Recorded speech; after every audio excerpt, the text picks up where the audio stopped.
만에 하나라도 중국이 기선을 제압하기 위해 주한미군 기지를 공격하는 최악의 경우가 발생한다면 한미 동맹에 따라 한국도 참전할 수밖에 없습니다.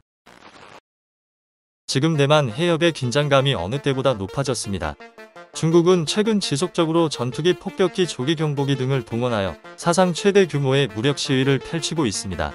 몇 달 전에는 중국 해군이 대만 인근 해상에서 대만 침공을 가정한 실전에 가까운 군사훈련을 진행하였으며, 중국은 대만도 홍콩처럼 하나의 중국으로 편입시키겠다는 뜻을 굽히지 않고 있지만, 미국에게도 대만은 인도태평양 안보 전략의 핵심 요충지입니다. 미국과 중국의 대만을 둘러싼 지정학적 갈등이 갈수록 심화되고 있는 것입니다. 2018년 미중 무역 분쟁에 이어 바이든 정부가 인권 민주주의 동맹의 가치를 강조하면서 중국과의 충돌 위험은 갈수록 고조되고 있습니다. 실제로 중국과 미국에서는 대만 해협은 사실상 전쟁 직전 상황이라고 분석하고 있습니다. 우발적인 충돌이 큰 전쟁으로 이어질 수도 있는 위험한 상황이 지속적으로 펼쳐지고 있는 것입니다.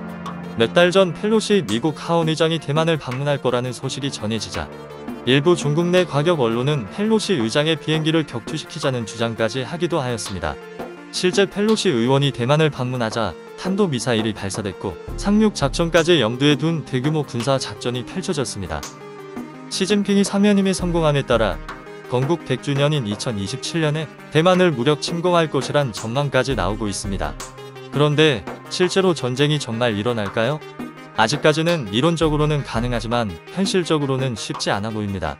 미국과 중국 모두 전쟁으로 이를 게 너무 많기 때문입니다. 하지만 러시아가 우크라이나를 침공할 때 불가능할 것이라고 전망했던 것처럼 언제든지 비상식적인 일이 발생할 수 있습니다. 우선 중국과 대만의 군사력을 분석해보면 중국이 압도적입니다. 하지만 엄청난 군사력 차이에도 불구하고 130km가 넘는 대만 해협을 건너 침공 작전을 하게 되면 중국도 엄청난 사상자를 각오해야 합니다. 대만군도 중국의 상륙 작전을 막기 위한 다양한 방어 훈련을 진행하고 있으며 군사시설 상당수도 산악지대에 숨겨놓고 중국의 침공에 대비하고 있는 것으로 알려졌습니다. 또한 대만에는 중국 본토를 겨냥하고 있는 장거리 미사일이 있습니다. 대만에서 개발한 슝풍 순항 미사일은 최대 사거리 1200km로 중국 산샤댐도 타격 가능한 순항 미사일입니다.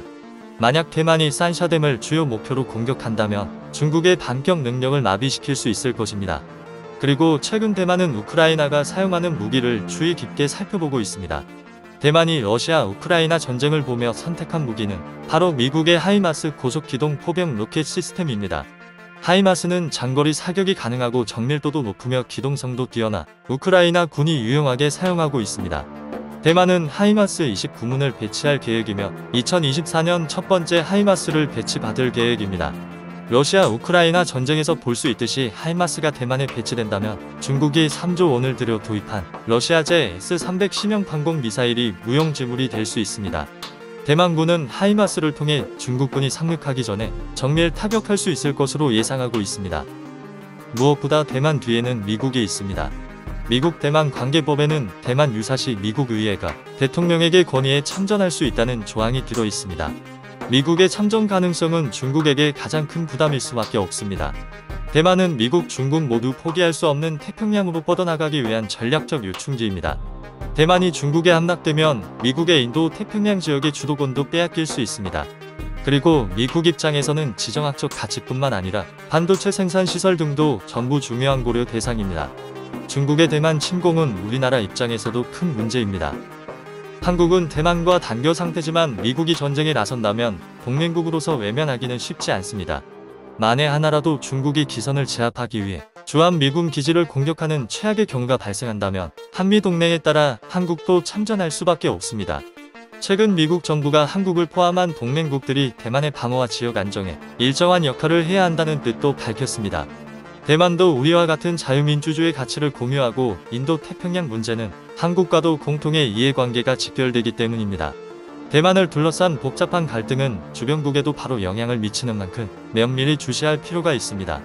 미국과 중국의 충돌은 대만을 배경으로 시작될 수 있지만 우리나라를 포함해 인도 태평양 다른 지역으로 언제든 확장될 수 있습니다. 시청해주셔서 감사합니다.